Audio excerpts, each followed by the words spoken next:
Hello दोस्तों, welcome to Tryst with Law.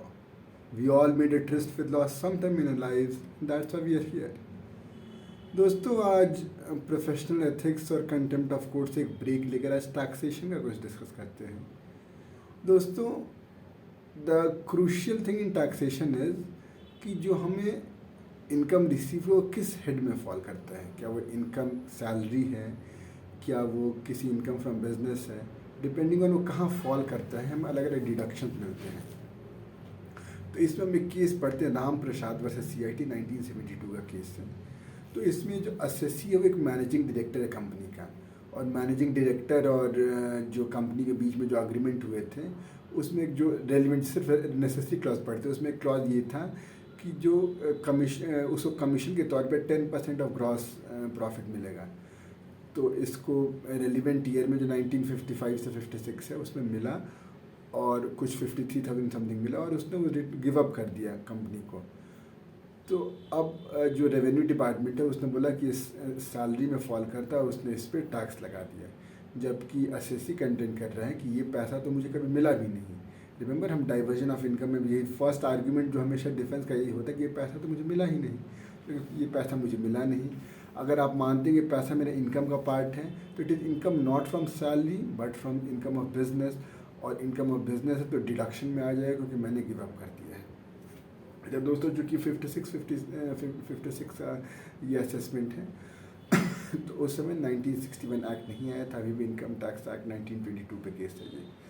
तो दोस्तों अब ये ट्राइब्यूनल के पास गया, हाई कोर्ट पे गया, हाई कोर्ट ने भी बोला कि ये सैलरी है, ये जो मिला वो रेवेन्यू रिसीट है, और सैलरी है तो डिडक्शन की बात ही नहीं, हम देखेंगे 10(1) या 10(2) में।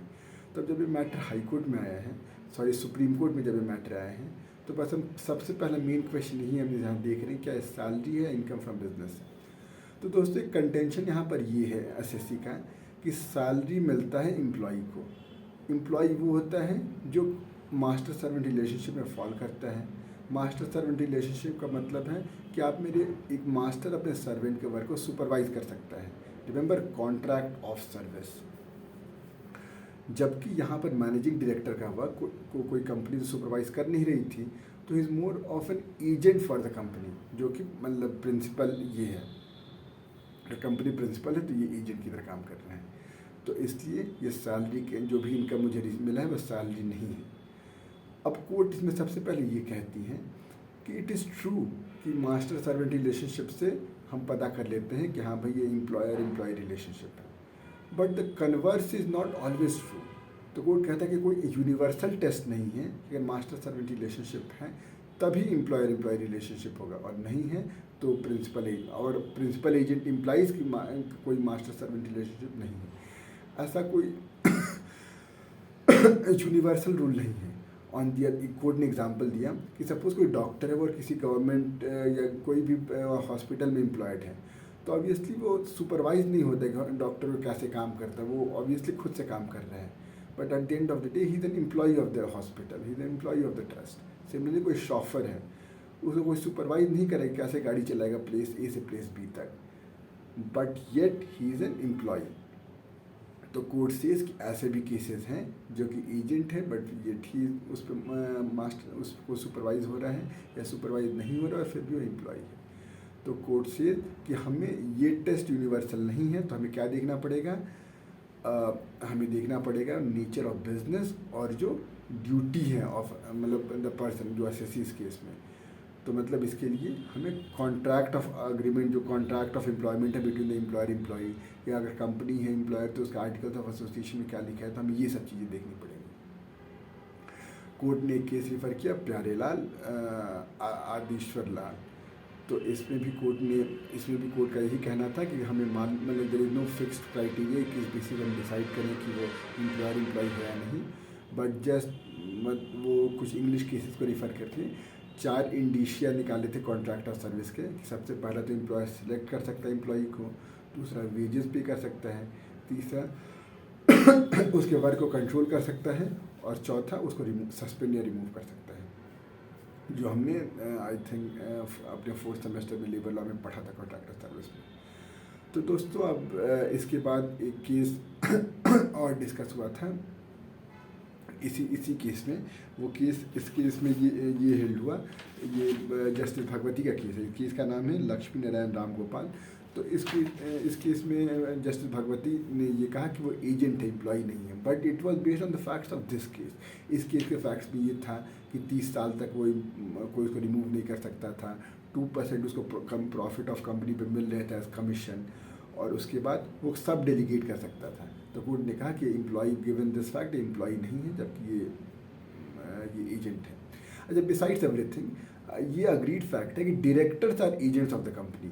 क्यों? क्योंकि whatever they do, they company can not act its through itself, it can act only through the agent who are directors in this case, and whatever the directors do it is binding on the company.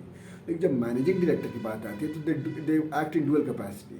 कभी they act as agent of the company और कभी they act as an employ of the company, जैसे वो execute कर रहे हैं decision of the board.